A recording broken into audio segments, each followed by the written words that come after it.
Yes yes master classes by class sir में आपका स्वागत, अभिनंदन। कई युवा साथी जो पशुपालन व्यवसाय में आए हैं अभी और जो अभी कर रहे हैं, जिनके पास अनुभव का अभाव है, उन्होंने कहा कि सर कि एक बार यदि आप कोई पशु गाय हो या कोई भैंस हो या किसी और पशु का डिलीवरी के समय किन किन बातों का ध्यान रखना चाहिए और किस तरह की सावधानी रखनी चाहिए, इस पर आप विस्तृत वीडियो बनाइए। तो सहयोग से हमारे को मौका मिल गया।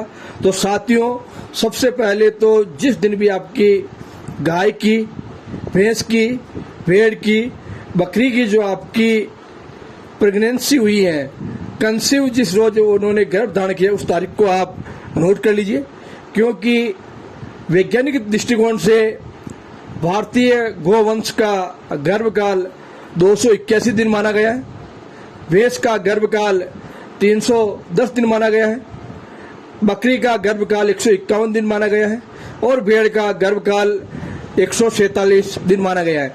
उसके बाद यदि कोई भी आपके जैसे अपने सामने भारतीय गोवंश दिख रही है, तो जब भी आप देखोगे कि जब भी इसके ब्याने का टाइम पास में आता है तो इसमें थनों में दूध उतर आता है, इसकी नाभि में पानी उतर आता है और पुट्ठे के ऊपर खड्डे गिर जाते हैं। जो दोनों पूंछ के दोनों तरफ जो खड्डे होते हैं, उसको देखते आपको पता चल जाता है कि अब ये ज्यादा टाइम नहीं लेगी। जब भी पशु ब्याता है तो उस समय इसकी 2 थैलियां अभी आपने पूर्व में देखी है कि 2 थैलियां उस समय आई हैं, 2 थैलियां आती हैं। जब बच्चे की जो सही पोजीशन होता है, उस समय सबसे पहले इसके दोनों पांव आगे आते हैं और इसका मुंह इसके बीच में रहता है। यदि खुर उल्ट यूं सीधे होने चाहिए, बीच में मुंह होना चाहिए। यदि किसी भी कारण से यदि स्थिति विपरीत है तो आपको अनुभवी व्यक्ति या चिकित्सक की मदद लेना चाहिए। यदि स्थिति आपके पास अनुकूल है, दोनों ही टांगों के बीच में इसका मुंह है, तो जहां तक हो सके गाय को बैठने का मौका देना चाहिए। किसी कारण गाय खड़ी हो जाए तो आप थोड़ा सा पीछे हट जाए, क्योंकि गाय में या पशुओं में भी एक शर्म होती है। जब गाय बैठ जाए तो इसको बछड़े की दोनों टांगों को पकड़ करके नीचे की तरफ भूमि की ओर खींचना चाहिए, जिसके कारण बच्चा आसानी से बाहर आ जाए। बच्चा बाहर आते ही सर्वप्रथम गाय को चाटने के लिए उसके सामने रख देना चाहिए।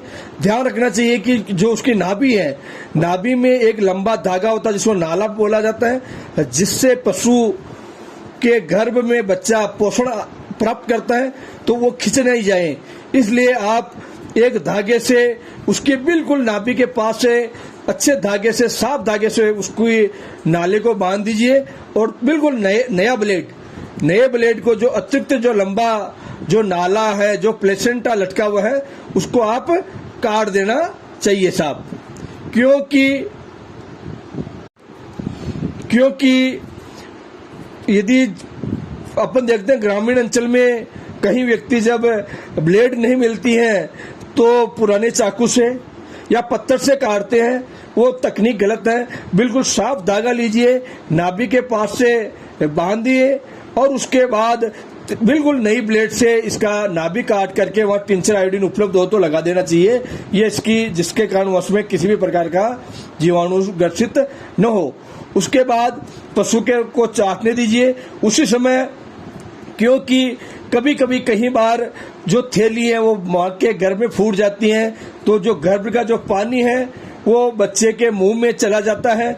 इसीलिए आप ब्याने के बाद उंगली के माध्यम से जो भी बछड़े की जीभ के ऊपर जो लिसलिसा पदार्थ चिपका हुआ है उसको आप हाथों से साफ कर लीजिए, कानों में फूंक दे दीजिए, नाक से भी थोड़ा सा लिसलिसा पानी है उसको बाहर निकाल दीजिए।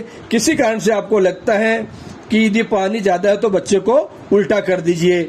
इसी प्रकार पुनः मिलेंगे किसी और विषय वस्तु के साथ। जय हिंद। वही